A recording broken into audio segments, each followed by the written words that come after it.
La rubrique produits de bourse comme chaque mercredi en partenariat avec Unicredit. Et on retrouve pour la présenter Valérie Gastaldi. Bonjour Valérie. Vous êtes Bonjour stratégiste chez Day by Day et on commence d'abord avec un point technique sur le CAC 40. Oui, tout à fait. Un CAC 40 qui d'ailleurs ouvre bien orienté ce matin, ce qui était à anticiper au vu de la clôture d'hier soir. Alors, reprenons cette histoire du CAC 40. En fait, depuis la fin du mois de novembre, on a eu une consolidation dans une sorte de canal haussier sous 5804 points. Hier soir, on a eu une clôture qui était toujours sous les plus hauts précédents, mais néanmoins au-dessus des précédents plus hauts. Donc, quand on regarde le graphique en cours de clôture, on avait déjà un signal d'achat et ce matin, on le confirme en franchissant les sommets précédents. Donc, on a un CAC qui nous confirme une fois encore sa dynamique haussière, qui est même potentiellement prêt à accélérer parce qu'il sort par le haut du canal haussier. Et donc, on a un premier objectif à 5995, un deuxième à 6111. Tout cela pour les 2 semaines à venir. Eh bien, du côté des valeurs, on va regarder Air France. Alors, on parlait des compagnies aériennes dans les titres parce qu'elles ont dû déprécier une partie de leur flotte. Alors, sur le titre Air France, est-ce qu'il y a une possibilité de retournement à long terme ? Alors oui, je ne vais pas vous annoncer que les résultats publiés par Air France étaient tellement bons qu'il faut acheter, pas du tout. Mais les problèmes auxquels les compagnies aériennes font face existent toujours, mais on est dans une période de marché au cours de laquelle les investisseurs se focalisent sur aller chercher les valeurs qui pourraient aller mieux si les gens étaient vaccinés et que la vie reprenait son cours.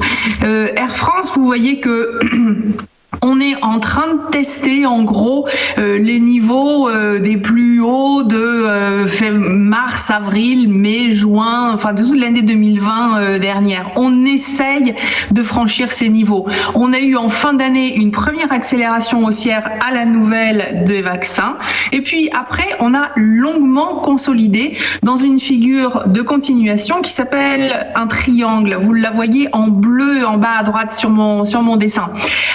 Les triangles, ce sont normalement des figures de continuation de tendance, c'est-à-dire que si on entre dans le triangle en montant, on est censé continuer la hausse en sortant du triangle.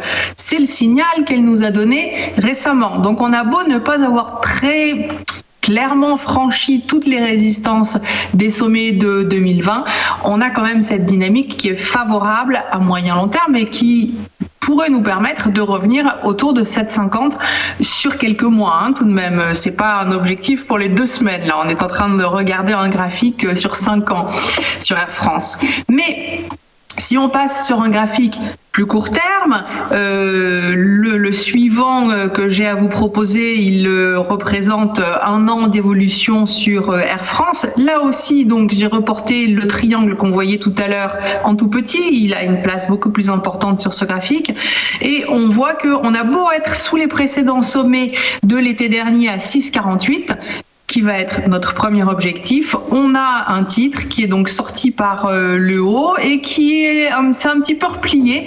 Il est allé près de 5,40. On a une zone de support qui est très importante entre 5,40 et 5,10.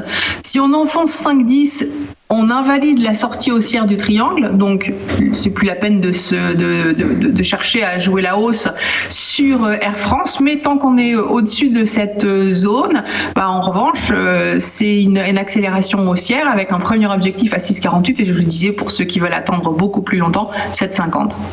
Oui, il faut un peu être patient sur Air France. Alors, quels produits de bourse on utilise, par exemple, si on préfère la hausse ? Alors, si vous êtes d'accord avec mon anticipation, eh bien, vous allez plutôt choisir un turbo illimité Best Call. Le Nemo 1016T correspond à un produit qui a une barrière désactivante à, en gros, 5 € avec quelques décimales à vérifier après la virgule et un levier de 9,84 à hier soir. Donc, peut-être un petit peu moins ce matin. Si en revanche vous restez inquiet de avec le Mnemo A007T. Lui a un levier relativement faible, 2,32, avec une barrière désactivante qui est donc éloignée à 7,8344. L'autre produit a un levier plus élevé, mais une barrière désactivante qui est quand même franchement proche des cours actuels et des objectifs, disons, donc peut-être pas un bon choix, un gros risque d'être désactivé sur l'autre produit. Merci pour la présentation de ce produit de bourse, Valérie Gassaltir. Je rappelle que vous êtes stratégiste chez Day by Day. Merci.